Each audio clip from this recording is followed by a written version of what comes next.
Hi, welcome to Bleav in Clemson Football with Levon Kirkland. I'm Will Vandervort. As you can see right now, Levon is running a little bit behind, but he will be along shortly to join us to talk all things Clemson football as we wrap up the first half of the season. So we're going to do some reviewing today of the Tigers' season to this point. We're also going to talk about and review last week's game against Wake Forest and look ahead to the season as well. We also going to have our Pick Six segment. Levon will also be talking about, his thoughts. So if you guys got any questions or anything, get that into Levon or me, and we'll be happy to answer your questions. You can we can read those questions on Twitter, on Facebook, on Facebook and on YouTube. So please get those questions to us. That's where we can see those as they come along into us. So we greatly appreciate that. We appreciate you guys joining us tonight. Apologize for missing last week. I had some personal issues that came up, and I had to take care of them. And so that's why we were unable to do the podcast last week.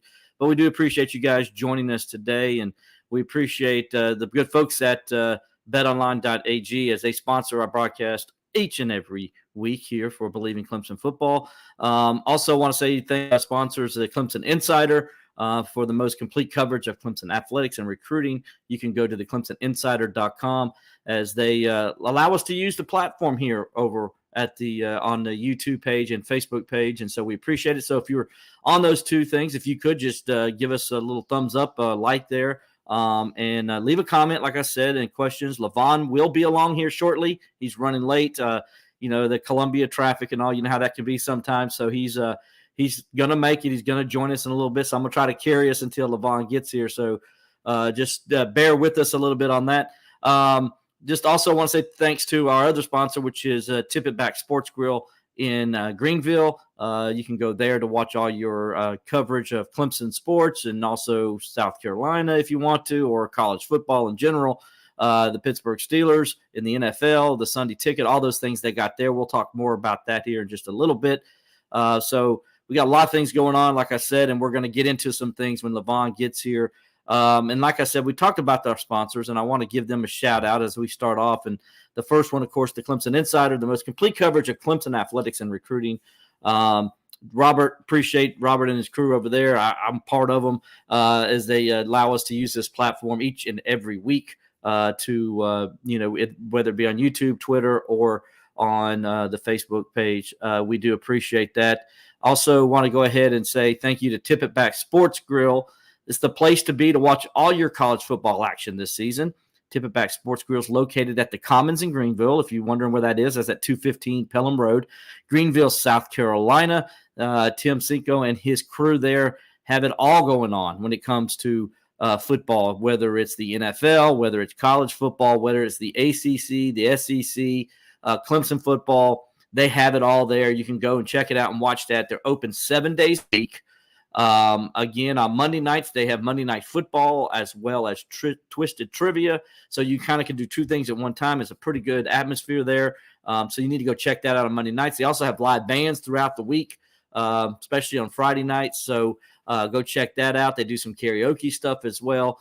So go check out Tim Cinco and his crew there at Tip It Back Sports Grill, located at 215 Pelham Road in Greenville, South Carolina. They've been a big sponsors of us, and we appreciate them.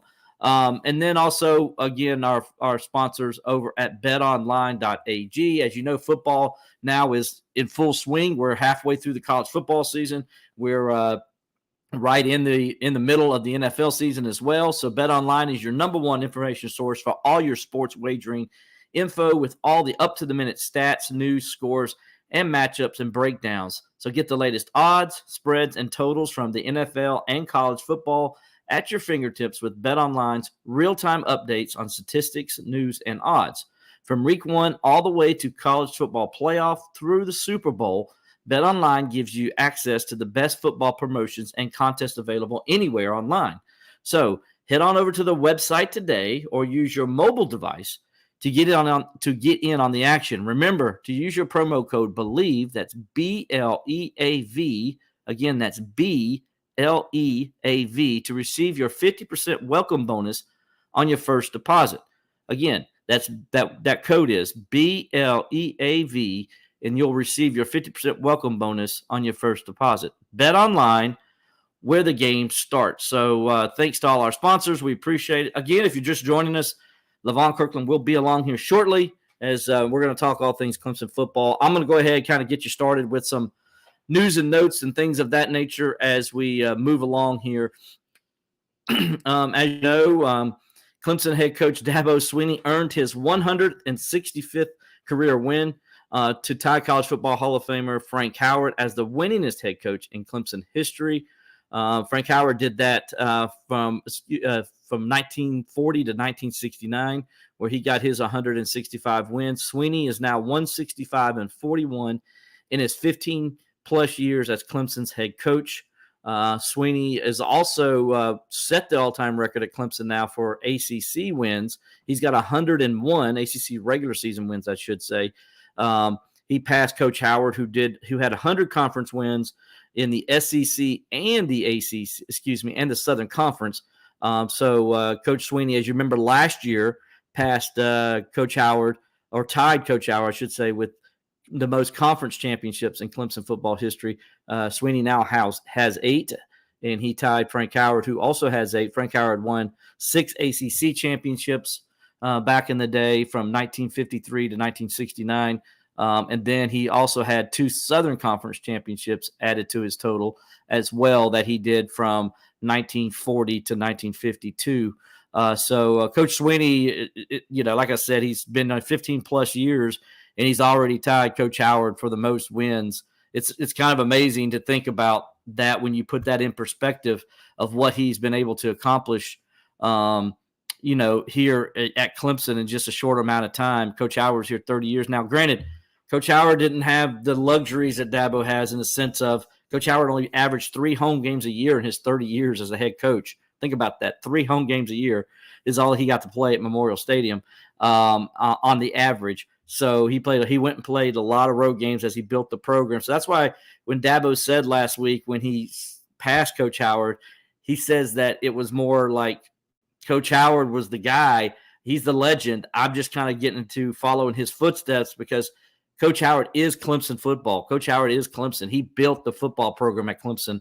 And he, like I said, back in the day, Clemson had to go on the road to play the Alabamas, the Georgias, the LSUs and Auburns and the Floridas, and they did that. If you go back and look at the old schedules, Clemson would play all those teams every year, those SEC teams, and then they would come in and play their ACC schedule and would generally dominate the ACC, sort of like they do now. Dabo kind of acknowledged that Coach Howard built this program. You think about it, there were only 9 bowl games in 1959 when Coach Howard took Clemson to his last bowl game, which is the 1959 Blue Bonnet Bowl. That was it, 9 bowl games, period.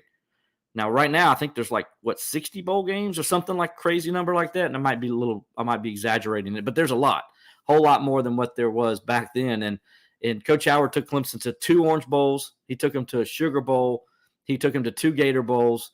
He and a Blue Bonnet Bowl. So pretty impressive stuff considering there wasn't that many bowl games back then. And he always had Clemson sitting in the national limelight. And so it was pretty cool. Dabo Swinney also told the story, if y'all guys don't know it, where he said he met Coach Howard when he was 11 years old at his mom's 40th birthday party. And Coach Howard, who was a friend of the mayor of Pelham, and they would come, and Coach Howard would come and hang with Mr. Hayes. I believe that was his name, and they were good friends. And so he was going to the party, and Coach Howard went to the party because he knew Dabo's mom and dad, and he came to the party, and that's how Dabo met him. So pretty cool stuff that Dabo Swinney, said that he was kind of meant to come to Clemson because he met Coach Howard when he was young, and that, really that was the only big-time football coach he ever met, when he was a young man and boy, and, he's it was pretty cool to him. And, he said it's almost like he was meant to come to Clemson because how his career has transpired. And his first win was on the same day as Coach Howard's last win. So November 1st, in 2008, Dabo beat Boston College, and that was his first win. Well, Coach Howard's was against Maryland in 1969 on November 1st, 1969, which, by the way, was just a few days before Dabo Swinney was born. So it's kind of crazy how, that was right around the same time. Or, I believe Dabo said it was Coach Howard's last game as the head coach was the 2 days before he was born. So kind of crazy how that works, and how things come back around like that. And Dabo says that was no coincidence. So crazy how all that happens. But Coach Sweeney, says, he's tickled about it. He's thrilled. And he's excited to see where Clemson can go from here, and they still think there's a lot more they can do. They're not done yet, and maybe he's got another 165 more wins to go. So we'll see if that's the case. But it's been fun. I tell you what, I've been here through the whole process, and it's been interesting to watch it. From from the very beginning in 2008 to watch the program. I actually went back and watched the press conference last night, his original press conference, and it was cool to see, the questions and how he's talked about building the program, and everything he said in that press conference has come true to this point. So real interesting stuff, man. If you haven't, go back and try to look at it. You can Google it. Dabo Sweeney's first press conference. It was his introductory press conference, not the press conference where he replaced Coach Bowden, but his introductory press conference. So, go check that out, because all the stuff Dabo said in that press conference is interesting, how the majority of it has already come true. And that's what is so crazy about all that, and I remember it. And the reason I was going down that line is because, and I want to go ahead and give it some memory here to my good friend Eric Boynton. He was a beat writer for Clemson for almost the entire time that I've been doing this, up until a couple of years ago. Eric been going through some tough things, and his health declined, and he passed away last Friday. So my thoughts and prayers go out to his sisters and his nieces and nephews as they deal with this tough thing right now. And I appreciate you guys if y'all would also do the same thing and say a prayer for Eric and his family as they go through this. But that's why I started going through I was looking for stuff with Eric, and then I saw this video of Dabo, and I just sat and watched. It's about 35 minutes. So if you get a chance, go check it out.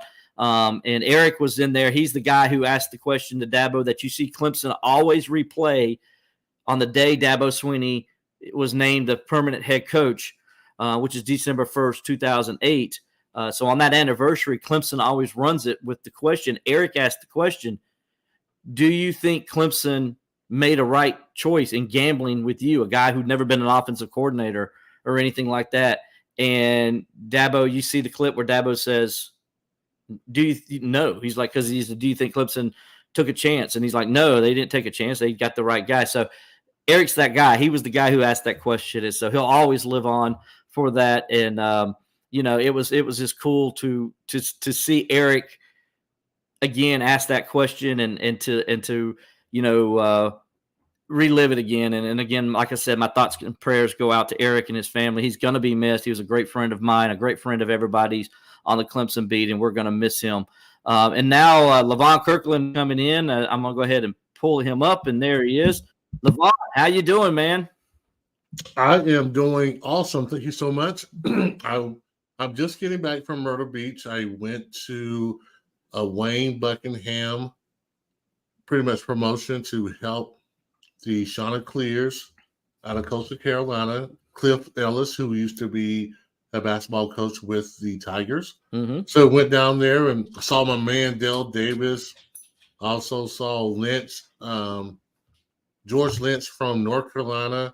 Grayson Marshall was also there.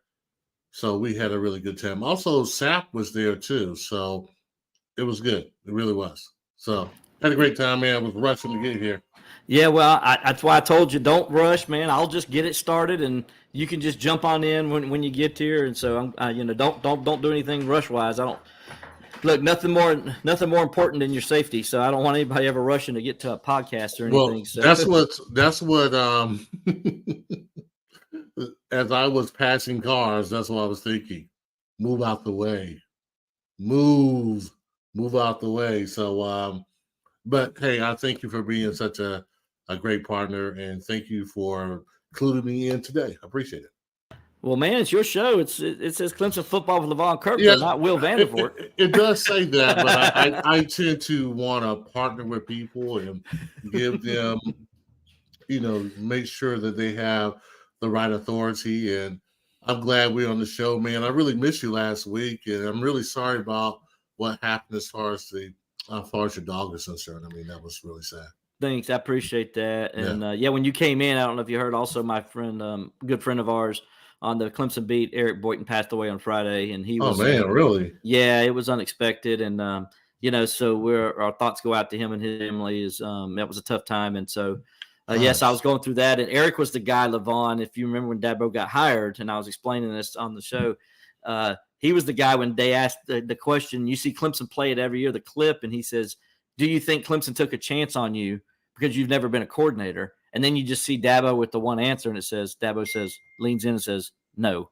And then Clemson shows them winning the national championship and all that. And so every time we would always send that to Eric. Every year we saw it. It came up. It's like, we troll Eric on it, because it was hilarious how he's the guy who asked the question. And, so he's going to be missed, man. He was such a great, great personality and just a great person. And, he always made you laugh and everything, dude. He's going to be missed, sorely missed. And our thoughts, like I said, goes out to him and his family.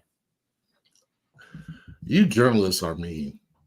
We are, aren't we? You guys are devious and mean sometimes, I must say. I mean, people think that athletes can be that way, but you guys are.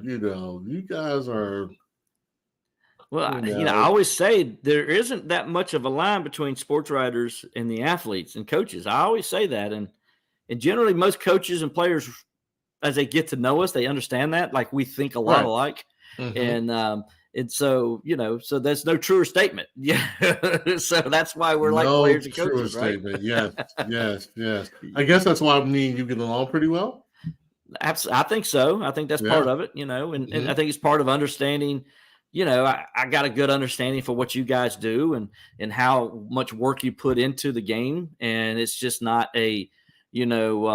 you guys just go out there and play. There's a lot that goes into it. And I think when you have that level of respect of what the coaches and players put in, the time and energy they put in, then you understand it is a job for you guys. It's not as much fun as it is for us to watch. Mm-hmm. It's a job for you guys, just like it's a job for us to provide the information to all the readers and fans out there. So it all plays together, right? I mean, you got paid for playing, and I got paid for writing about it. So, it definitely works out for us because we got paid. We get paid, exactly. And so, Levon, I was telling them stuff we're going to have on today. We're going to have obviously we're going to review the Wake Forest game. We're going to look at making the grades for the first half of the season.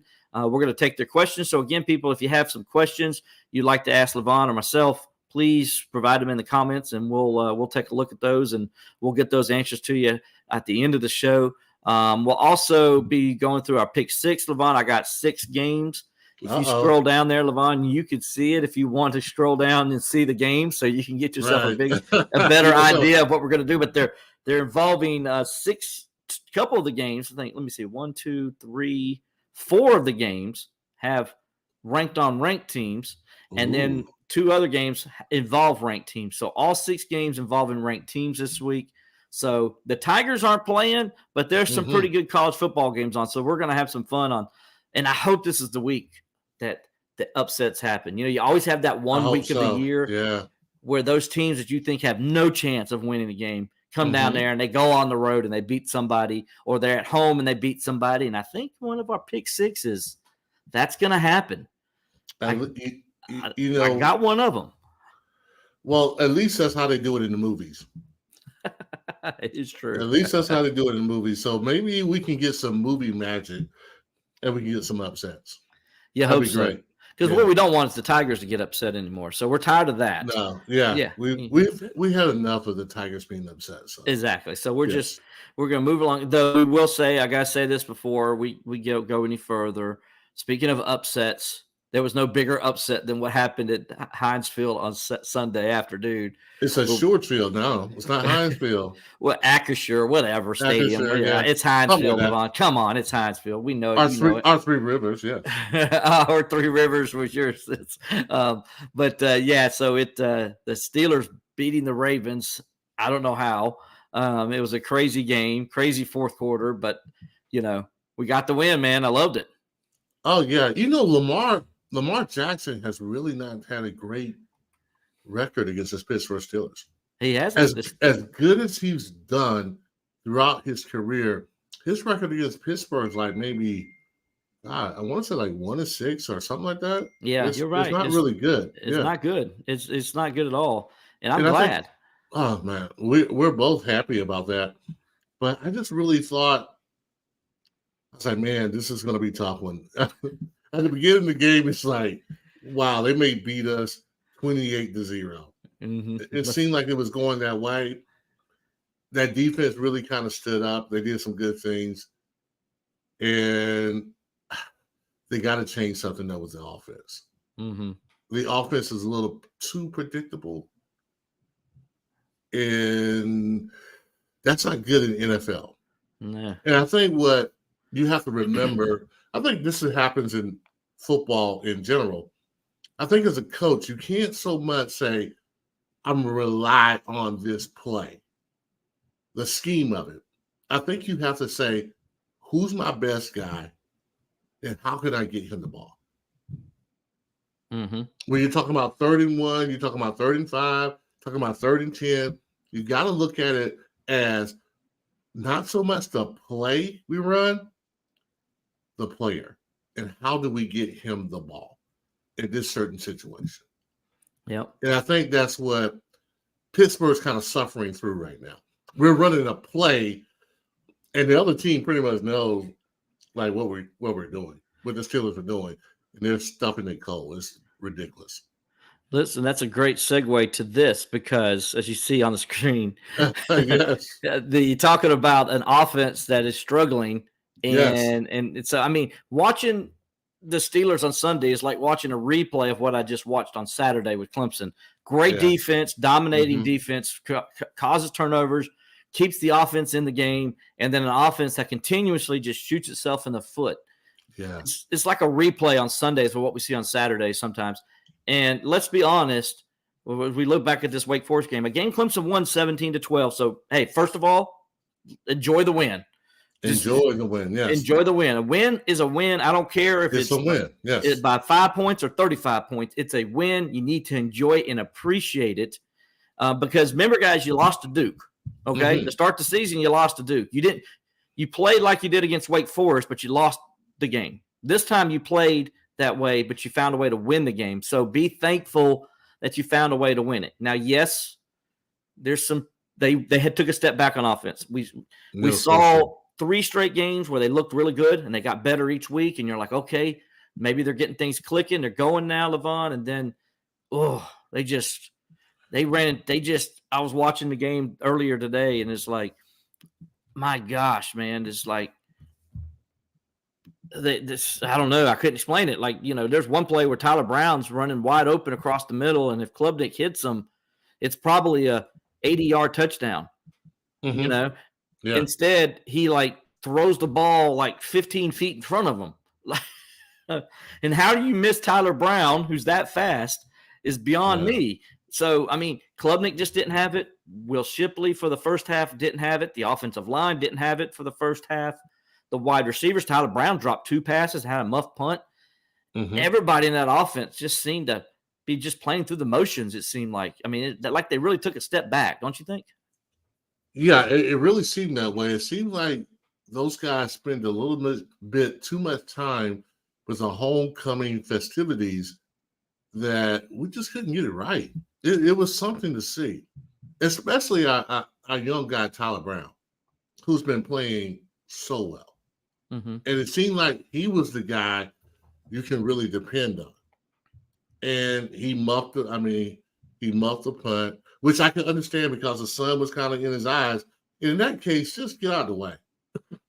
Really, if you can't see it coming down, just get out of the way. It's a hard enough job anyway to be a punt returner, to catch the ball. I mean, it's a tough job. And then we're still having trouble with the quarterback running back exchange.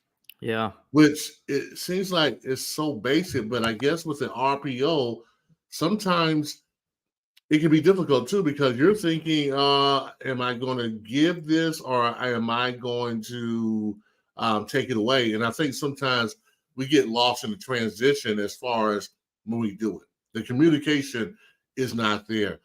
So we're doing some things that is like, wow. I mean, we keep doing it. And then also we're like, sometimes we're pass out to the flats.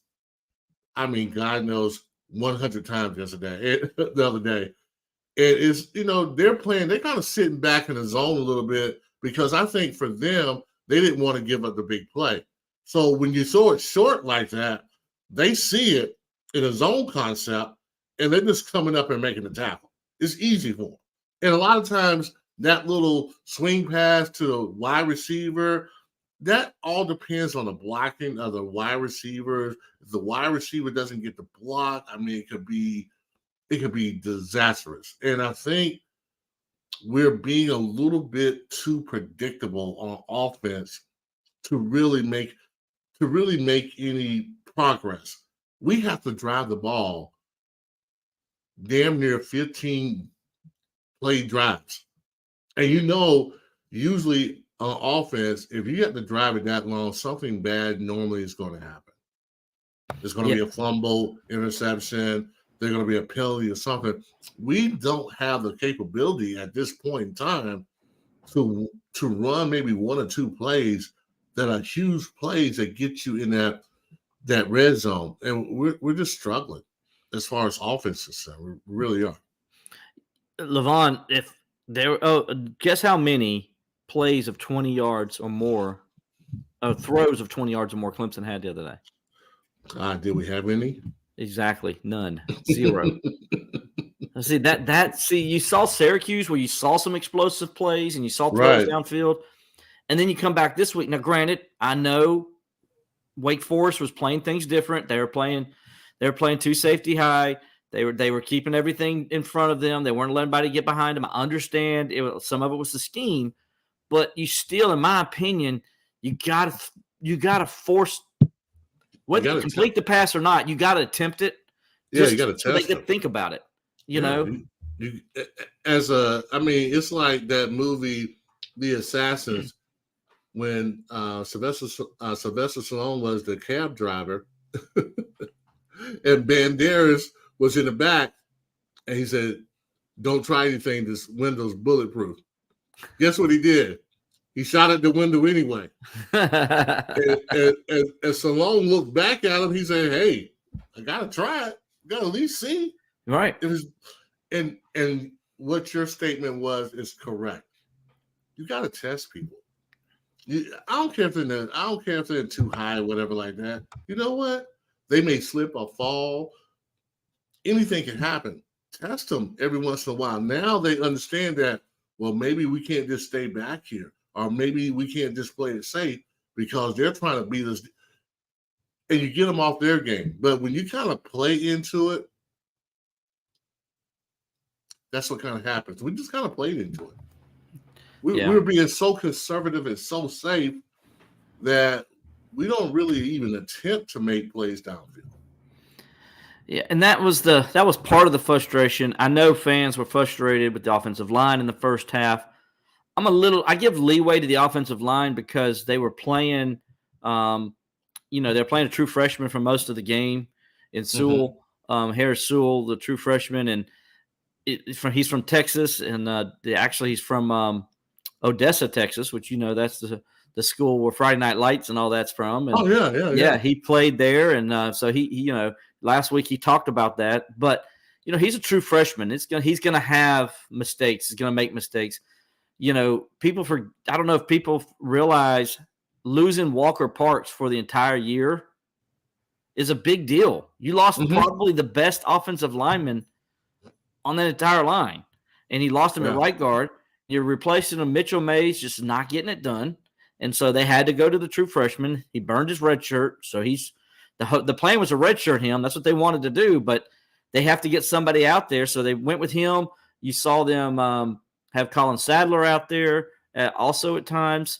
And in the second half, you saw those guys out there. When you did, you saw them run the football with a lot of success. So maybe they found something in that second half of what line they could use. We'll see. They're going to go now a whole bye week to see if they can do. Maybe there's something there and they can find some continuity within that offensive line now with Sewell and them. But the first half was crazy because they ran for 40 yards.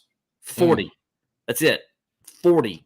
Especially when you got guys like Mafia and Shipley, you would think, you would run better than that. We will run better than that, but that's not really. It wasn't really the case. I think Shipley only had like 4 carries. Well, both of them had 4 carries, and Shipley had 11 yards rushing, and Maffa had like 11, and then the rest was Klubnik, right? So they made a concerted effort in the second half that, hey, number 1, you're getting the ball, and number 7, you're getting the ball, and you saw those 2 guys take over. Shipley ran for 97 yards. They ended up finishing with 207 yards rushing, which means they had 167 yards rushing in the second half. So Clemson did a lot. The offensive line, I thought, got better as the game went along, and they started wearing down that Wake Forest defensive front like I thought they could do. Really surprised they struggled early, but they really took over in the second half, and that's why they won the game. There's no doubt. Right. However, you got to figure a way where you don't do that in just one half. You got to show some consistency for all 4 quarters. Where you can run the football like that all 4 quarters. And when you can run the football, as you know, Levon, the football, that opens up everything else. Yeah. And sometimes you can play it where, maybe you pass and to open up and run a little bit, kind of get the defense on their heels. But, man, we struggle. I don't know how much it was Wake Forest of us. We really struggle. We could not sustain a drive to save our lives. And that's not good. I mean, 17-12, that's kind of like 1989 football there. Back in the day football. And that's not what the people want. And, it's not what we really expect here at Clemson University. So we have to get better as far as getting the ball downfield. And also we got to get better as far as getting the ball downfield quickly, making some big plays. We're just not doing that. We're not taking a whole lot of chances. We're being conservative, and it shows on the field. And I think Cave is not a bad quarterback at all. I think he's decent. I really do. I think we got some weapons, but we're just not getting that ball downfield, and that's a cause for concern. Because that's what I think Wake Forest is saying, like, that's the blueprint. We're going to dare them to, we're going to make sure that we can stop the run, even though cover 2 is not always great against the run. But we're gonna make them drive the ball. We're gonna make them drive the ball all the way down the field because these guys will fumble. They will do something that will turn the ball over. They drive the ball. They do some good things. That's why you're hopeful. And then they either miss the field goal or they fumble the ball or it's a fumble sack. Touchdown. It's something we're not really gelling that well, and it's costing us some games, and it's costing us points. Yeah. No, you hit the nail on the head there, Levon. I think when you look at this offense, I think what Wake Forest is like, let's make Clemson make mistakes because they've been prone to do it all year. So until Clemson shows teams that they can consistently not make mistakes, then they're going to treat it that way. They're going to do exactly what Wake Forest, I think, did to say, because they know now Clemson can throw the ball. Because they saw that against Syracuse. They saw it against Florida State, teams that went man on them. Clemson made them pay for it. So now Wake Forest said, okay, we'll go zone. We'll give up the run, but we'll make sure we don't let them bust off a big run if we can. Yeah. And we'll give up the run, and we'll see if they can patiently drive the ball down the field without turning it over. Now, the good news is the offense only had 1 turnover, but it was a big one. It was inside the 9-yard line. So that was on their second drive of the game, and they fumbled at their own 9. Luckily, the defense, and we'll get into that in a second, defense had a goal line stand, and that kind of set the stage for the whole day. But, the offense did, when they did get opportunities to score, they went 3 for 3. And I give them credit for that. They had the touchdown with Cade Klubnik in the second quarter, with the touchdown run, and then you had Will Shipley with the touchdown run in the fourth quarter, and they kicked a field goal in between. So they did some good things, right, Levon? They did some good things, and they went 3 for 3 in their red zone opportunities. You like to see that be 3 touchdowns, but Right. That wasn't the case on this one. And, we'll see what they do going forward. But at least from that standpoint, when they did get scoring opportunities, they took advantage of them and scored. And they only had 1 turnover on the offense. The other was a muff punt that's on Tyler Brown. He's got to do a better job taking care of that football. That's twice this year now. He's lost the ball on a muff punt. He's fumbled 3 times on punts. So he's got to do a better job. I don't know if we him again. They may just go with Hamp Green in there every time and just say, well, Hamp, go in there. We're not going to have any we're not going to have any punt returns, but we'll at least make sure we don't give the other team the ball, right? So that's going to be a big deal. So we'll see what happens there, going forward. But let's flip over and talk about what the defense did. Mm-hmm. Again, I thought another great game that Wes Goodwin called. I thought another great performance by the Clemson defense that is pretty much, with the exception of that fourth quarter of the Duke game, they've played well all season long. They really have, and they've given the Tigers a chance to win every single game. And so, again, this defense, as the year goes along, they continue to get better and better, and they're playing like one of the best defenses in Clemson history right now. I think the defense is playing very well. I look back at that Duke game, and you have to understand, if you're out there as long as they are, you're stopping them. It gets frustrating sometimes, and sometimes players they go amok. But of late, they have really been playing well together, and also, especially what Wake Forest did to them last year, I thought the DBs really did a good job of staying focused, going after a ball, being aggressive, and that's without probably your best player in Wiggins. Mm-hmm. So I'm encouraged with that. I really believe that our linebackers are probably the best athletic linebackers we had in quite some time. Yeah, totally agree. And these guys, Carter can just make plays in space. And Jeremiah Trotter can do the same thing. Parker, and the combination of Parker and Xavier on the outside, that Parker, number 12, is coming. And Xavier looked like we thought he would look. Yes, he does, man. He's everywhere, dude. Is really coming off the ball. Like I said, if he can get a counter move to his speed rush, he's going to be dangerous. I mean, like, he's going to be where guys going to be like, holy cow, I got to block this guy this week. He's showing you speed. And I mean, he's getting upfield where quarterbacks have to step up. I'm telling you, Xavier, if you're listening to your boy Levon Kirkland, develop a counter move to your speed move, and you would probably end up getting 6 or 7 sacks this year. That's the kind of, and I think our defense is playing very well. The only thing about our defense is sometimes we kind of give up those momentum kind of series that I've been emphasizing this whole year. If we can get rid of that, where we score a touchdown and we can stop them on downs, we'll be much better. But I'm really satisfied where the defense is at this point in time. Yeah, and I'm going to give a shout out. You mentioned the secondary. So you mentioned Nate Wiggins didn't play. Well, Sheridan Jones got a migraine before the game, so he didn't play. So that's 2 starters down. And then in the middle of the first quarter, Jalen Phillips injures his shoulder, and he's out for the rest of the game. So they had 3 starters in the secondary pretty much gone the whole game, not playing. And Wake Forest only threw for 130-something yards. I mean, that is unbelievable how those guys held up in the secondary. And Wake tested them. Wake tried to do some things downfield. Now, granted, the linebacker defensive front dominated and really just, got in front of, just disrupted things like they did. 4 sacks, 8 tackles for a loss.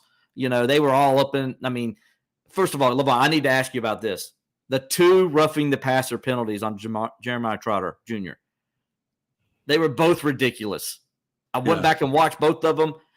What in the world are we coming to? Are we just going to start putting flags on these guys? I mean, come on. Those two roughing the passer penalties were the two most ridiculous ones I've ever seen. The first one in the first quarter, Trotter jumps in and he makes contact with the helmet, but you can tell, first of all, it was barely touched it, and it wasn't intent at all because it's about intent, right? It's about intent.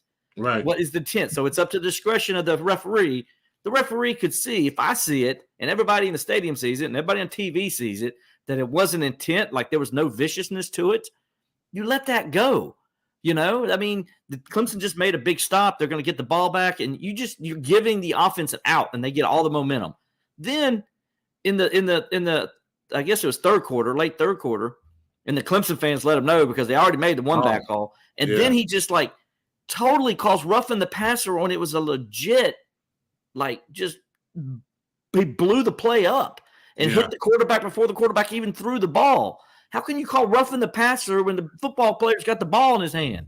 Yeah, I think it was two bad calls, no question about that. I mean, I know it's a tough job being a referee, but you will hope you would have guys that could distinguish between roughing the passer and not roughing the passer. And sometimes those guys don't do a great job of doing that. Mm-hmm. And that gets you into trouble. But I'd rather for us to play aggressive on defense. Okay, so we get a call. Big, so what? As long as it's not where it's so close to the goal line or whatever like that, sometimes getting a hard penalty or hitting somebody aggressive, I'll take the penalty. But as long as we keep that mindset, they can't call those kind of calls forever. Mm-mm. And that's how I look at it. Some people may look at it as devastating. Oh, it cost us a play, or it did this. I'd rather for us to be aggressive, get a call every once in a while, but we keep up that mindset. I like the way our defense is playing. They're playing at another level. If we can continue to do that, take it, because that's going to give you a chance to win. Now, the other phases have got to really step up and get it done. Yeah. But we're still not. Our field goal, I mean, it's costing us a little bit with the field goals. Well, yeah. I mean, it is, because there was one situation where, and they ended up scoring a touchdown on that drive, but Clemson had to go for 4th and 4 at the 30 because they didn't have a field goal kicker that could kick it. Right. And that's a momentum change in there. And as far as kickers are concerned, this is how I look at it. Just rip the goalpost up. That's what Larry David said. He says, rip the goalpost out. No, man. They have a job, right? Right. If you're the starting field goal kicker, your job is to get that ball between the goalposts. Mm-hmm. When we call on you, I don't want to hear about you pulling it or whatever like that. I want to see the ball go through the goalpost. That is your job. Simply put, that's your job. And you're letting down your team by not getting it done. I'm surprised that somebody on the team, one of the players, haven't got down his throat. But I don't think we're that kind of team. I don't think we're the kind of team that somebody's going to call somebody out for not doing his job. I don't care if he's a good kid or not. Kick the field goals, dude. That's all you do in practice. They don't, trust me, I've been in practice. They don't do anything else. But that's all they do. That's all they do. Now, I will say, Robert Gunn, he had a quad injury. Interesting that came out, and I don't understand when a player's struggling why you don't come out with this sooner. But Dabo came out yesterday on his teleconference with us that Robert Gunn had been suffering with a quad injury. He had some swelling. So when they brought Jonathan White's in, they went ahead and sat him as far as kicking field goals. He said he hadn't kicked field goals in practice in 3 weeks. And that was intentional. He just did treatment the whole time, and they got his leg ready where he can kick off because he's such a big weapon in kickoffs where he knocks it out of the end zone. Dabo didn't want to lose that. So, let's make sure he can kick off. And now he's finally getting healthy. So he actually this week is going to start kicking field goals in practice again, trying to get back in the competition there. So We'll see. I knew something that was wrong with Levon because everything he does, including his kickoffs, they're all going left. Everything's going left. Well, that's a clear sign with the right-footed kicker that something's wrong with his leg. Yeah, he's favoring it. Yeah, he's favoring it. Yeah. And so I was saying that as I was watching, it's like he's missing everything left. And it's bad. He's missing it bad left. It's not like he's barely missing it left. I mean, he's missing it bad left. So what's going on? And then you watch his kickoffs, and they all go left. Every single one of them go to the left corner of the end zone. And that's not intentional. I think it's the same situation. Oh, well, you got to get healthy then. I mean, if you're not healthy, you're not 100%, or at least I would say 90%, then don't play. I mean, but if you get out there, I expect you to get it done. Plain and simple. Get it done. Get healthy. Do whatever you got to do, but we're going to need those points as the season goes along. We are. So that's a good transition into making the grades. Uh-oh. And we're going to go ahead and grade. I know, Levon, you driving back, so you had some thoughts to give on this and probably thinking some things as you were going through. So we'll start it off. We're going to grade it we're not going to grade the position necessarily and the player or anything because we don't want to you were a former player. You know what it's like. These guys are trying to bust their butt. We don't need to get onto them from that standpoint. But we can grade the overall offense and the defense and special teams. So I'm going to let you go first. Okay. Give me your thoughts and your grades on the offense, and then what would you like to see them improve on? Sure thing. I think the offense overall, should I do overall later? I'm going to do overall later. Okay.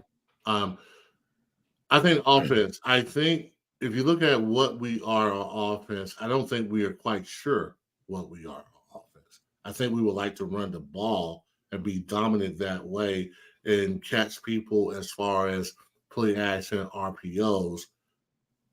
So I really believe that our offense our running game is good. You got two good running backs that honestly, I think you should probably play a little bit more than just the two running backs.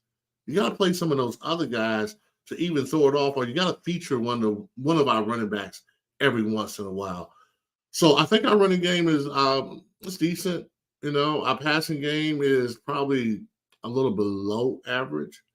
I think Tyler Brown brings a little bit of excitement to it. I think that Cave is actually getting better. I think he's being a little bit more patient. He's seeing the field a little bit better, which is not very dynamic in the passing game. And that was the problem last year. Just wasn't really dynamic. And everybody was saying, DJ. Now I think you think that maybe it wasn't DJ as much. I don't think the scheme fit DJ to what we're doing. I think Cave is going to get better. I really do. But I give our offense a C- as far as overall grade is concerned. Too many turnovers, not enough explosive plays, and you just really never know what you're going to get, and that's disturbing. And like, for example, if they're playing cover 2 on you and they're going to play zone all day long, they're going to give you, hey, there are routes called comeback routes. There are routes called dig routes. There are option routes. There are different kind of routes that you can run to beat zone coverage. You sound like me on a Steelers Sunday. Yeah. Like, there are different routes that it doesn't mean, okay, they can cover 2. Oh, we're doomed. We can't. They're comebacks. They're certain curl routes. Those things are, against zone, they're difficult to defend. Trust me, I've been out there, and I know the game is new. But you played zone? I'll tell you something. If you know the pattern read, you can pick off some passes in zone, and I have done that before. But no, I think that our offense is a C- at best. Yeah, at best. I think maybe I'm being friendly. No, I think that's good. No, but I think that's good. I think if we can solve the fumble issues. And we can get downfield every once in a while to make a big play over 20 yards, I think our offense will be better. Understand that football is a team game.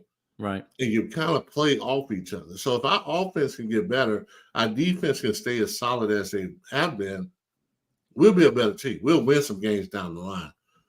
Defensive wise.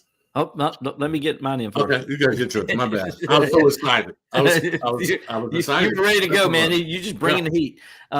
Yeah. So I'm with you. I did the same thing. I thought, okay, when I look at this offense, I've seen improvement.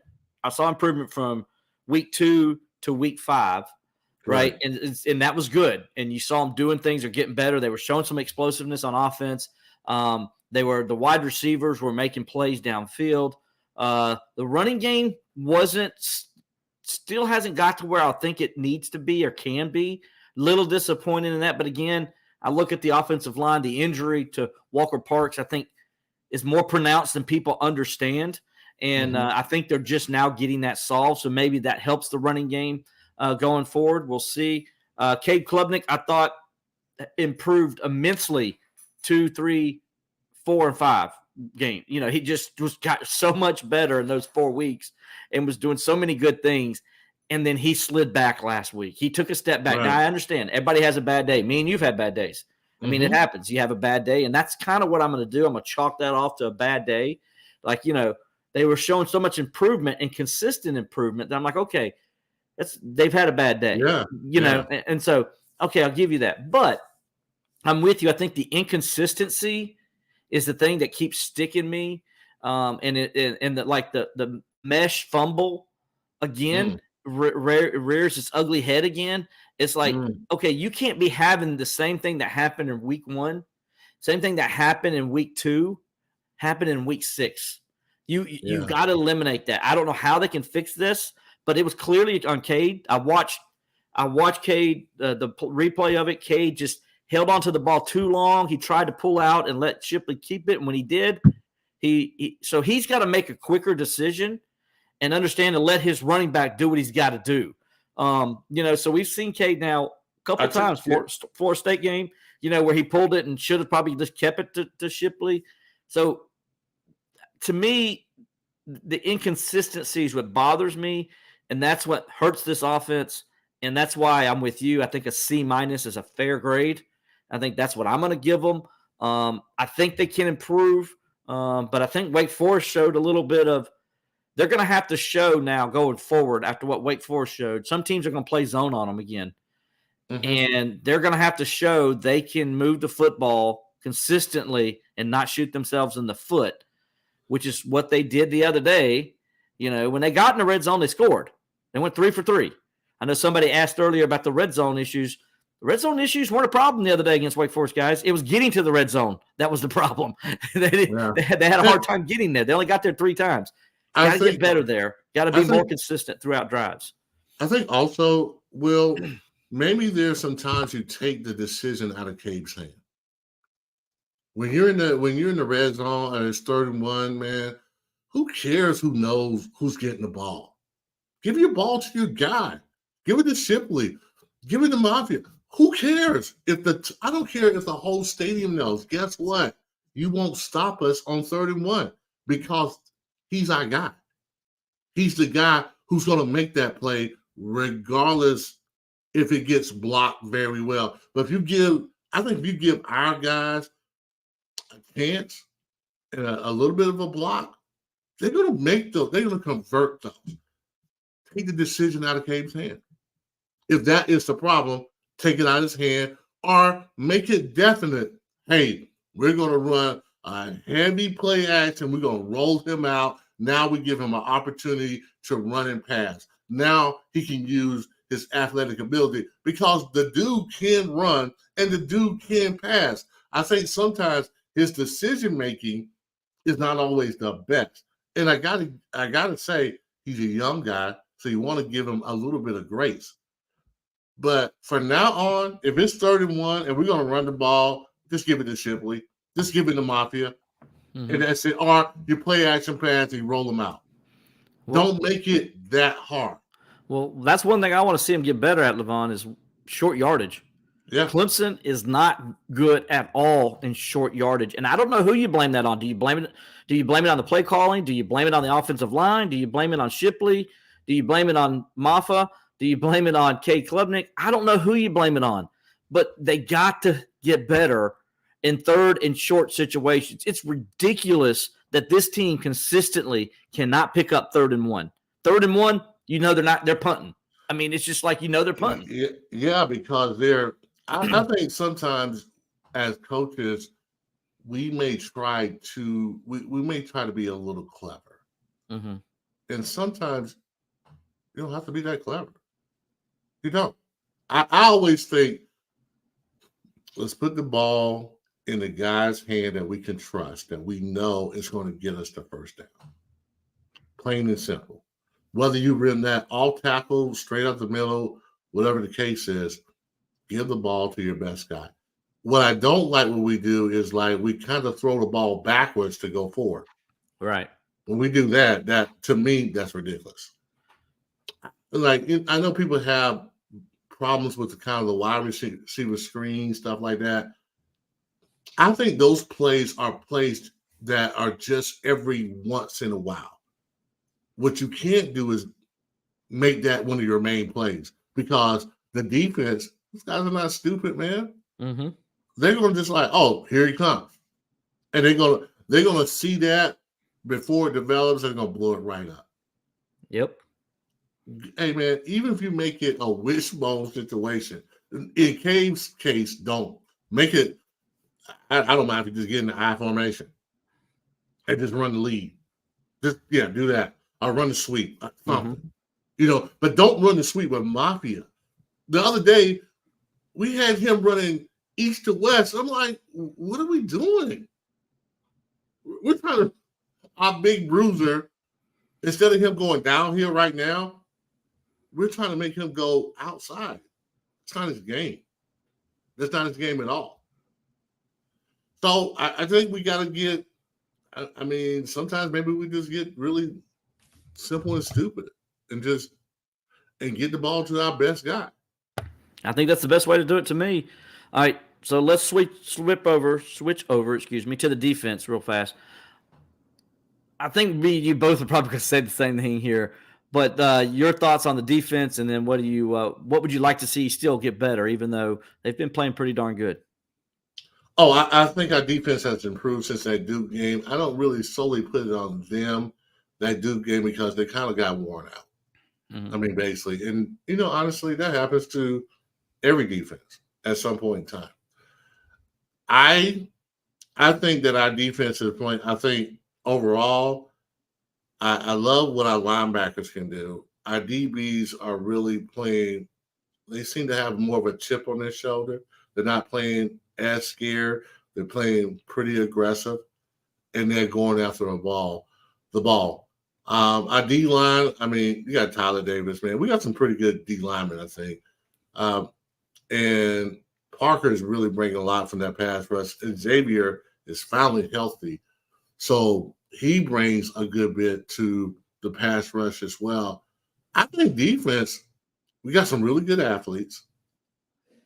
We can make plays. I think the only thing I would love to see us improve is, I don't know how you do this, but I want us to be more, we're not nasty enough on defense. We're not nasty enough. It's like we're a bunch of nice guys. And I understand that everybody can't be alpha male, but we need one or two alpha males in there that forces the issue and really make sure that everybody takes ownership of not only attacking the ball, but attacking offenses and getting the ball back. I wish we were nastier. I don't know if that is a product of today's society or what it is, but if we were nastier, we'll be in the top 5 defense, because people will be intimidated. And that's the thing about defense, is this narrative of scoring more points has made the defense not as intimidating. Intimidation was the thing that used to work so well with defense. If you can hit a guy a little bit after the play, trust me, that quarterback is thinking, I'm going to throw this one quick. Or that one head catch, wide receivers do, that's because they know a safety is not going to come and clean them up anymore. Or a linebacker. I would like to see us if we can be a little bit more aggressive, we'll be a good defense. So I give our defense a B. I want to say a B minus. Okay, you're a little harder than me. I'm more a B plus on defense because, and I agree with Garnett Lee. Excuse me. He said it on YouTube. I Bleav he said that the tackling, or maybe it was, I'm thinking somebody else here. Let me look and see make sure I'm crediting the right person. No, I'm sorry. It was Lyndon Mickens. They said that they think the tackling needs to get better. I agree. I think the tackling has been an issue since the Duke game, and now they've gotten better as the season's gone along. I still like to see that get better. As far as overall, though, I love the way this defensive line and these linebackers get after people. I mean, we saw that in the Wake Forest game where they were just, first of all, Mitchell Griffiths, kudos to you, young man, because I know you were in the ice tub probably 5 times after the game because they were just laying him out the whole game. I mean, the last 2 weeks, Clemson has lit up the quarterback, and Florida State better hope Clemson don't see Clemson again this season, because that quarterback going to get lit up this time. They'll catch him this time because he got lucky, and Jordan Travis got lucky getting away from these guys, because they are right now really, that front 7 is really just getting at 2 people. I knew the secondary was going to be good.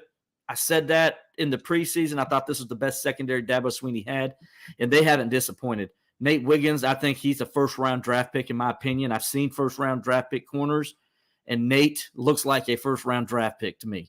I like what I've seen out of Jaden Lucas, how better he's gotten with each game, and his confidence is getting better and better, and he also can play physical at times. Sometimes I like to see him. There's been a couple of times, like when he was playing Syracuse, he was that big old running back coming, and he kind of like, what do you call it, Levon? It's a business decision. He make a business decision. So I like to see him be a little more physical, because when he makes good plays, as we saw in I Bleav it was the Charleston Southern game, where he just stuck the receiver and the ball popped out. And, that's when you play physical, like you're talking about, Levon. That's the kind of stuff happens when you play physical and nasty. So I think the back end's got to get a little more physical. I think they're playing good in coverage, and they're doing those things right.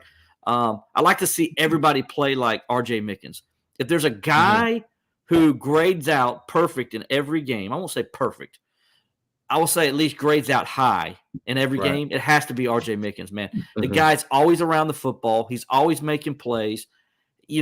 He's physical. He can make those other plays too on the ball, and interceptions and pass deflections. He just plays like an NFL safety plays the game. And that's why I love watching him play. He's my favorite player in that secondary. He doesn't get the respect I think that he deserves on what he does. He is the quarterback back there. And when you watch him play, man, that guy's a baller, dude. He is a baller. If you want to watch somebody play football the right way, watch R.J. Mickens play the entire game and just watch number 9. He is fun to watch. Yeah, I would like, I like everything you said. I think you're correct with that. The only thing that I think that for us is, our mentality as a defense. I think there's got to be a certain, we can't be talking about set the standards and we're missing tackles. Are we reaching the whole time? Or set the standards and our attitude is not of the highest. Setting the standards mean being the very best you could possibly be all the time. I think that's what he's trying to interpret it to, not only the team, but everybody that plays us, that we're trying to get better every single time. We're not the best game tackling group of all time or getting off the ball. If we can correct those things and we can have a little bit more of a collective nastiness, we'll be ballers. I'm telling you, it'll be hard to drive that ball on Clemson every single time. Yeah, and they won't let teams just come back and score. We're just not nasty enough. I think we're athletic. I think we can run around. I think we can play with anybody when we make our mind up to do it. I would just like to see a little bit more nastiness. And maybe people say, well, you can't be that way. I'll be damned if you can. Yeah, and I know Lyndon Mickens, again, he says the defense is a reflection of the coordinator. Brent was aggressive. Wes has to become more fierce and put the fire on the defense. I agree with part of that, but to say Wes isn't aggressive, I disagree. I mean, have you watched the last 3 weeks? That's all they've been is aggressive. They're blitzing. They're bringing the linebackers up the middle. They were playing cover zero the entire game the other day with Wake Forest. I mean, they're playing cover zero. And so people understand what cover zero means. That means there's no safety on the back end. The safety's covering the tight end. Everybody's got a man. They were playing that a bunch against Wake Forest, almost the whole game. So that's aggressiveness, man. So I agree that Wes can be more fiery. Yes. But as far as calling plays, he's very aggressive. No, I think you're right. I think he calls aggressive. I just think that I'm saying personality-wise, I would like to see us be more aggressive. Right. I would like to see us when we got a guy stopped. I would like to see 5 or 6 guys on that guy and just, dump him. Let them know what time it is.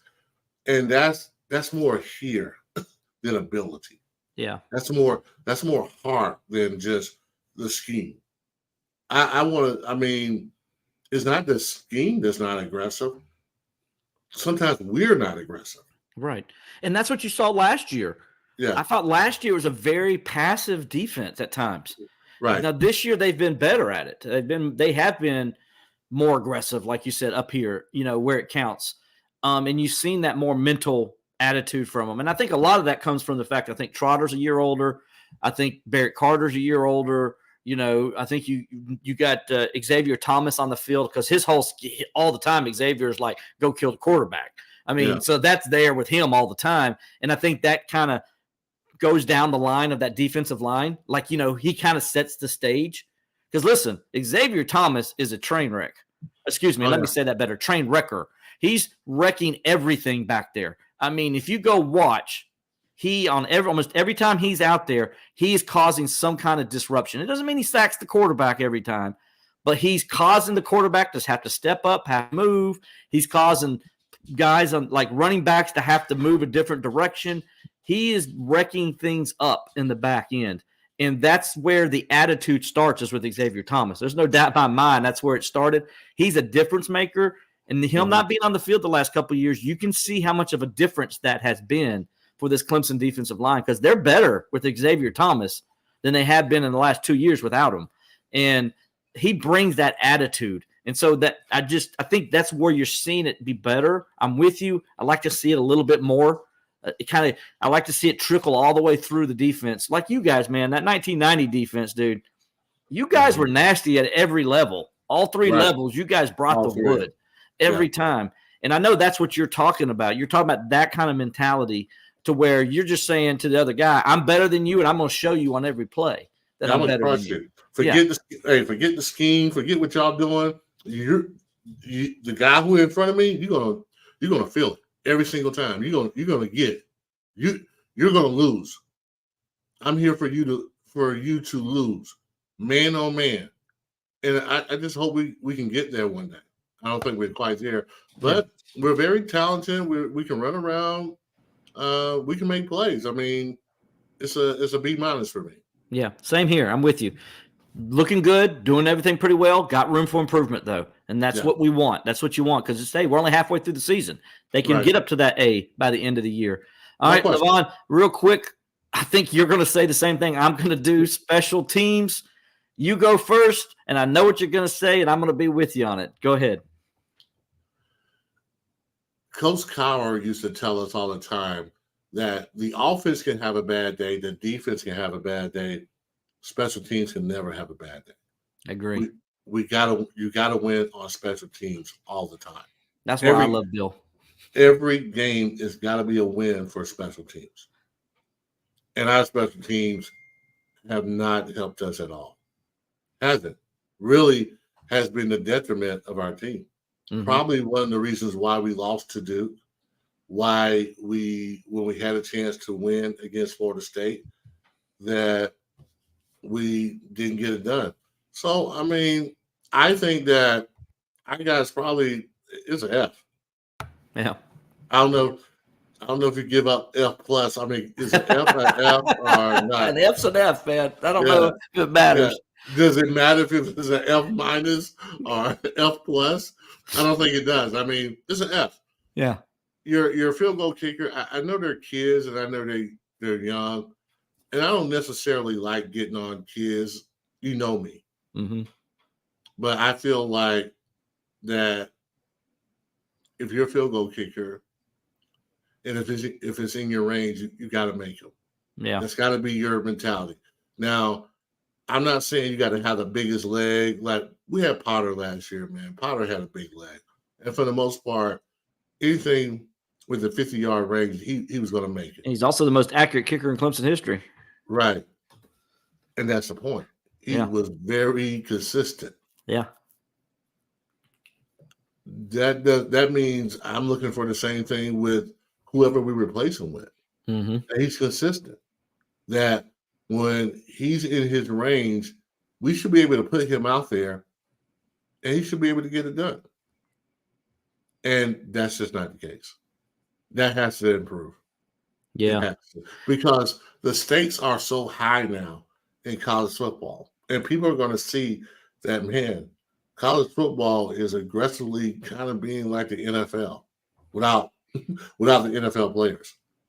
So as a kicker, you can't go in, you can't be missing it right, left consistently like we've been doing. So at this point in time, we don't get a passing grade at all. We're failing at special teams. So they get an F from me. Yeah, they get an F from me as well. And it's not just the kickers. By the way, the kickers are 4 for 10 in field goals combined this year. So that's bad. You got to get better there. Weiss, I will say this, he's made 3 of his last 4 kicks 30 in, I should say.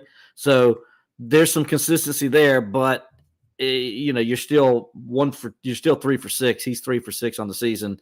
Got to be better than 50% as a field goal kicker. So got to improve there. There's no doubt. The reason they get an F though isn't just kicking to me. It's also now. First of all, coverage teams have done well. Robert Gunn has knocked the ball into the end zone on every play for the most part. But when he has kicked it short, coverage team has done a good job covering it. Guys don't get long returns. They did that earlier in the season because they wanted to make sure these guys, because sometimes you got to make them cover kicks. So because you could have a windy day someday and you can't control it, you want to make sure guys can cover kicks. And they've done well on that. So they're good there. Punt coverage, been good there. The punter for Clemson has been amazing. Probably having the best year for a punter that Clemson's had in a long time. Everybody's been so mad about the kicking situation that everybody forgets what a great year he's having as a punter. Man, my brain is not working right now. I'm looking at my roster. Aiden Swanson. Seriously, he's like leading the ACC in net punting. Notice I said net punting. That means not just the punt itself, but the actual how many yards are returned on them and everything that goes into it. Net punting, he leads the ACC, so he's doing a great job. But then the main problem, other than kicker, is Clemson can't hold on to a punt. Whether it's Antonio Williams, whether it's Tyler Brown, they're all fumbling the ball, and it's giving the other team short fields. It's cost Clemson in certain situations. It cost Clemson the South Carolina game last year. I mean, I hate to say it, Antonio Williams, but he muffed that. He fumbled that punt, and that Clemson had a chance to win the game there. So Clemson's got to take care of the football on punt returns better. They got to take care of the football, Levon, and they need some kind of explosiveness on kickoff returns as well. Haven't seen that yet. We keep hearing this or that. Will Shipley had a couple last year, and that helps when you can have that. Haven't had any this year. So to me, the punting gets an A. The kick and punt coverage both all get A's, and then you get an F in kicking, you get an F in punt returns, and you get a D in kickoff returns. So overall, you add it up, it's an F. So that's where I'm at don't try to change it into an A, because you can change an F into an A, especially if you got a plus or a minus. Don't change it to an A plus. Yeah, it's just just really, again, I think it's on teams. It's about an attitude as well. Yeah, absolutely. It really is. It's about an attitude about, if we get an opportunity to return a punt or a kickoff, we're taking it to the house. We're taking it to the house. If we get a chance to make a field goal, we're going to make the winning field goal every single time. All the mechanics as far as offensive line blocking, everything is going to be really sharp, and our kicker is going to kick you through. So I think it's that part of it is an attitude. And Clemson has got to find that attitude that they've had in the past recent years.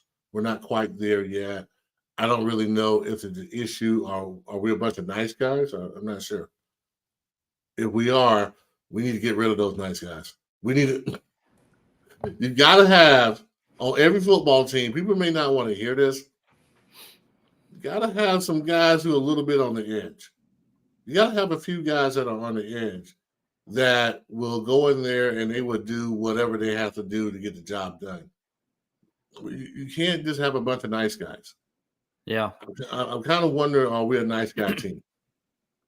Well, there's something to that, because you see that sometimes.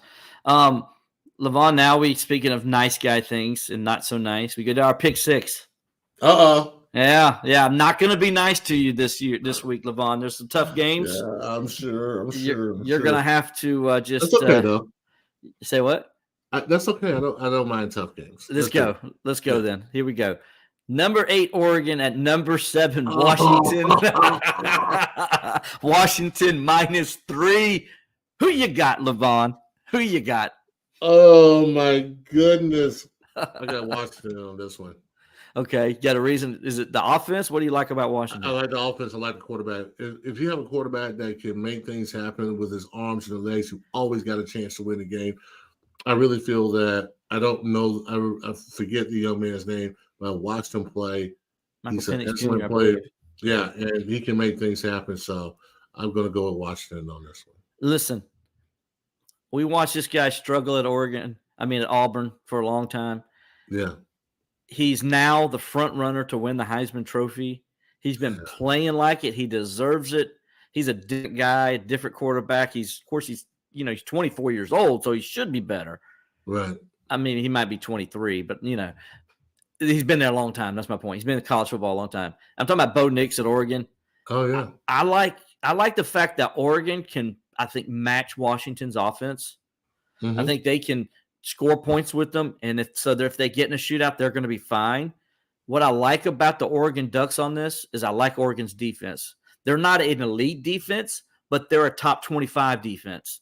Okay. And I think, we saw what they did to Colorado a few weeks ago. Same Colorado team who scored 42 on Southern Cal. Okay. Mm-hmm. I think this Oregon team is a legit college football playoff contender. I think they're going to go prove that in Washington. Give me Oregon straight up to beat Washington on Saturday. So they're going to go to Washington and they're going to take their business. See, I'm thinking it's at Washington. That's going to be tough. I know, and their offense is great, but what's not great? Their defense. And I'm on the guy who's got the best defense and has a good offense is always going to win. That's how I always look at it. And that's what I'm looking at here. They got the better defense, I think, and I think they're going to win it. Okay, well, we'll see. Let's do it. We'll see. What's the next one? All right, so we're not going to go easy on you, Levon. The next one is Texas A&M at number 19, Tennessee. Tennessee is a -3.5 point favorite. They can't wear the black. There's no blackout on this or anything, I don't think. So like they did against South Carolina, by the way. I know you were as happy as I was to watch the result of that game a few weeks ago. So, So what you got? Ooh, this is a tough one as well. I like what Texas A&M doing. They really played Alabama very tough. I'm going to go with Tennessee on this one. Okay. And the only reason why I'm doing it is because they're at home. But I think it's going to be a good game, so I'm going to take Tennessee. Yeah, I'm with you. 3.5 points. Yeah. I'm with you on this too because Texas A&M's coming off a very heartbreaking loss to Alabama at home. I think they put everything into that game. They knew they had him at home. Brad Johnson, he played tremendous, the quarterback there for A&M. They had a chance to win it, but they didn't. Alabama found a way to win the game. I think that's kind of disappointing for them because now this is a must-win game to keep them in the SEC championship hopes. So do they have a letdown? Do they come in with the attitude that they can beat Tennessee, or do they have a letdown? I think they can play with Tennessee, but I want to know what their emotional thing is because of that, because they're going on the road. If this game was in Texas A&M, I go maybe the other way around. Sure. But because they're going on the road and they're playing a Tennessee team that I think maybe found its mojo against South Carolina and then got a week off to relax and get healthy, go ahead and give me Tennessee minus the 3.5 there, or plus the 3.5. And I think they are – Anyway, give me Tennessee the minus 3.5, and I think Tennessee wins this game. And thank God it's not wearing out. And the thing is, they're talking about blackout, but it's not all black. It's like they got that hideous orange stripe on their pants. I don't like their blackout at all. Now Levon, they need to trash those uniforms. Now, Levon, remember earlier I told you there's a game where I think somebody that nobody thinks can win it or has a chance to win the game, it could happen. Here's my game where I think it happens. Number 14, Louisville at Pittsburgh. That is a 6:30 kickoff on the CW network. By the way, here's getting a lot of good reviews on how they're broadcasting the games and all. So if you haven't checked them out, go check them out. Louisville's a 7.5-point favorite this game, Levon. What says you? I said that people are jumping on the bandwagon a little too fast. Okay. I think they are. I maybe Pitt wins this game, but I'm not going to give Louisville that many points. 7.5 at Pitt. Yeah, but Pitt's 1-4. They're struggling. By the way, Djokovic moved to tight end. Did you know that? No, he moved to tight end. They're going to have a brand new quarterback in this game and a brand new tight end. Who used to be the quarterback. Well, because I did not know that information, maybe I would flip it over and say Louisville. And I'm taking the points. Thanks for the information. You're welcome. Even with that, though, this is to me, Louisville's got that big win last week. And they beat Notre Dame, and they played tremendous. I mean, they did. I thought Notre Dame was going to go in there and thump them. Right. I really did, because I've watched them play against NC State and struggle. I watched Louisville play against Indiana and struggle. I watched Louisville play against Georgia Tech and struggle. And I'm thinking, if those teams can do that to Louisville, Notre Dame should physically just dominate them. You would think so, right? Right. I mean, Louisville's got explosiveness. They got probably the fastest guy in the entire ACC at running back. I mean, they got all those things, but their quarterback isn't that good. He's not. He's a statue back there. So if you can get pressure on him, I would love for Clemson to play him, because I think Clemson would have 17 sacks because the guy is so slow. Right. He gets the ball off slow. He's a big statue back there. He's the guy Brent Venables loved to play. Brent Venables loved to play a guy like that, the Louisville quarterback. So he just blitz his butt all day long. Blitz his butt the entire game. Yeah, no question about it. That's what I thought Notre Dame was going to do. And then I see the score, and I'm like, holy crap, what's going on here? Of course, 5 turnovers led to some of that and all that. I understand that. But I'm going to give Louisville credit. They surprised me. They won the game. Kudos. But Louisville ain't used to this kind of success. Not right off the bat. Not with a brand new coach. What in the world? Louisville's number 14 in the country. Louisville's in first place in the ACC. If you look at the ACC standings right there, see how it says? It's not Florida State in first place. It's not North Carolina in first place. It's not Clemson. It's Louisville. Yeah. And so I think – in Clemson, by the way, I know somebody says up here earlier says there's no chance Clemson has to get to the ACC championship game. Too much of and he's right. It is a tall ladder to climb. However, if Pittsburgh can beat Louisville this week, it opens that window a little bit. Georgia Tech opened that window a little bit for Clemson last week with what Mario Cristobal did when he decided not to take a knee, and it cost them. So we'll see. So my thing here is, I don't know. My gut's telling me Pitt's going to pull off an upset. So I'm not going to say that straight up, because I'm not going to say it straight up. But I will say Pittsburgh covers the 7.5. I think that line's too big. I think Louisville has a, oh my gosh, look where we are kind of moment. and they're not used to handling this kind of success. They're, They're going on the road. they're smelling themselves, as the old people would say. Yeah, you know what I'm talking about. You see that with young men sometimes. They just played an emotional game. They're bound to have a letdown. This is a perfect place to have it. Give me Pittsburgh plus the 7.5 on that one. All right, Levon. This is an interesting game. I don't know where to go with this one. I really don't. Okay, let's do it. Number 10, USC at number 21, Notre Dame. Notre Dame is a 3-point favorite. I don't know what to do with this game, man. It's a 7:30 kickoff on NBC. I'm just going to go straight up on this one. Notre Dame wins straight up because I think that SC really doesn't have a great defense. And I think Notre Dame can pound them into submission. So I'm going straight up on this one. Notre Dame beats USC. Yeah, because you're right. Southern Cal doesn't have a defense, but you know what? Notre Dame doesn't have an offense. So I don't know what to do. and Caleb Williams is probably going to win the Heisman again unless he has like a terrible game. Right. So you do have him, and those guys can 7-on-7 on you all day long.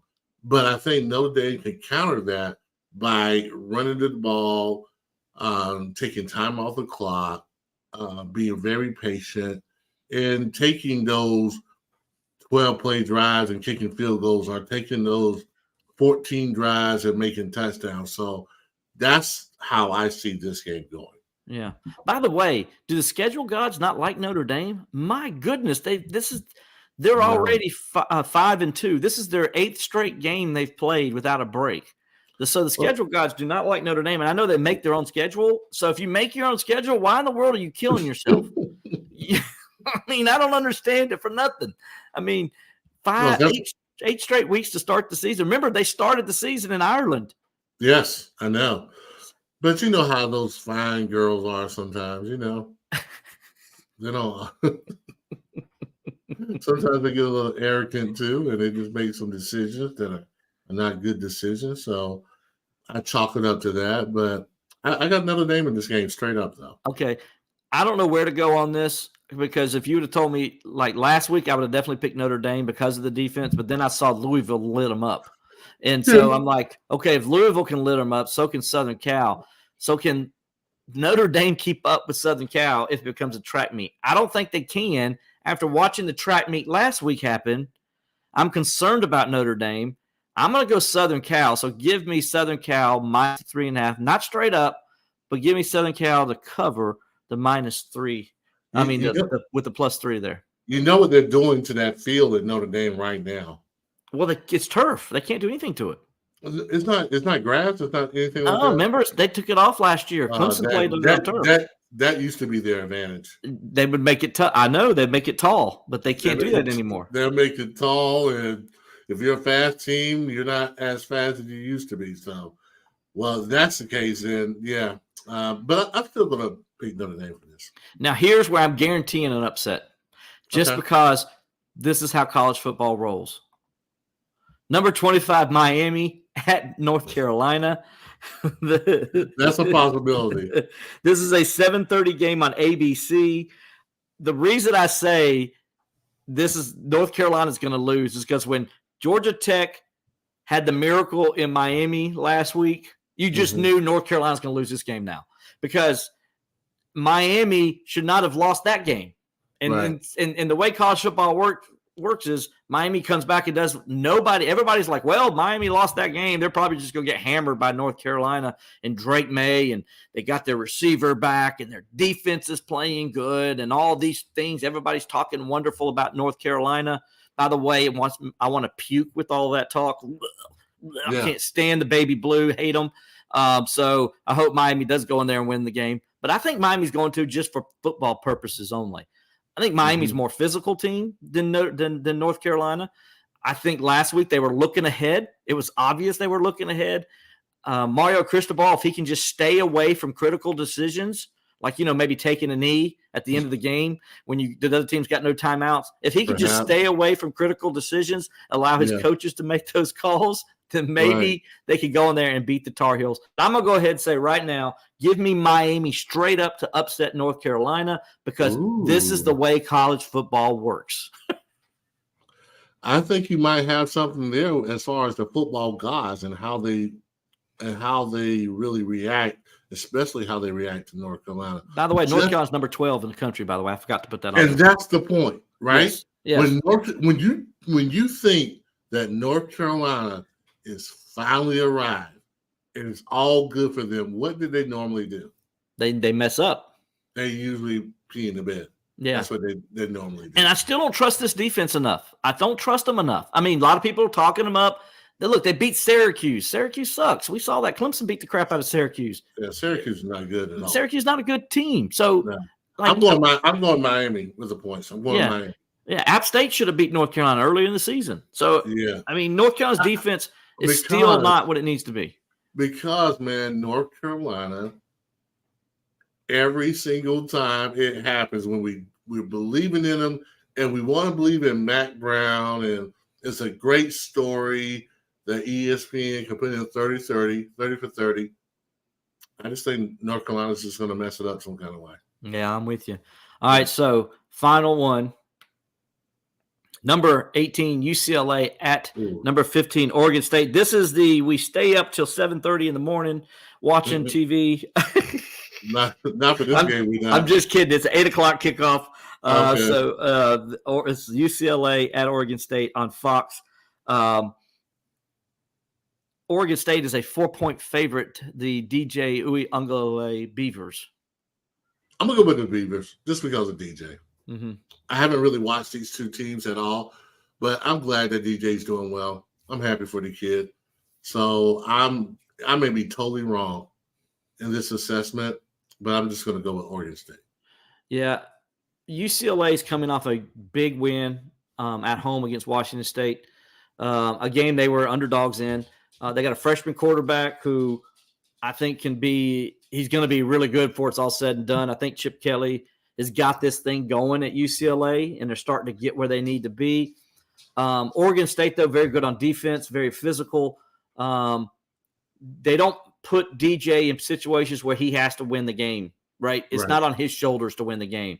Mm-hmm. They got a great running game. They got a great defense. I'm going to go ahead and say Oregon State covers minus the 4. Wait a minute. Are you saying that they just want DJ to hand the ball off? Mm-hmm. And when I've watched the games, that's pretty much what they do. Okay, I'm just wondering. I mean, he's got decent stats, but he's not anything like you go, oh my gosh, about. Now, last week he did throw 4 touchdowns and stuff like that, but they beat Cal. I mean, that's Cal, So, I mean, but when they've played the Utahs and Washington States and stuff like that, it's pretty much been they've leaned on that running game. You know what I'm saying? And then, that's pretty smart. Yeah, that's the way you should do it. Mm-hmm. So, all right, well, Levon, that is everything we got there. I know you've been talking to the people back and forth. Yes, a little bit. Yes. We want to thank them for coming on the show, asking comments. great questions. Absolutely. It's always good to be involved with the fans that are out there. We really appreciate you guys. We do appreciate every single one of you guys for just being with us and being patient, hanging with us, and talking football. We do this every week at 6:15. You can find us again on YouTube. If you're on YouTube and Facebook, please give us a like and also leave a comment if you haven't already. We appreciate that.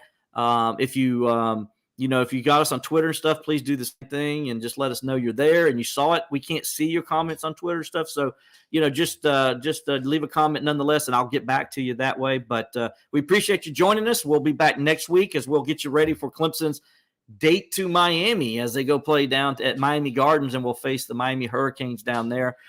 So until then, I'm Will Vandervort. That's Levon Kirkland. We'll talk to you next time on Bleav in Clemson Football with Levon Kirkland.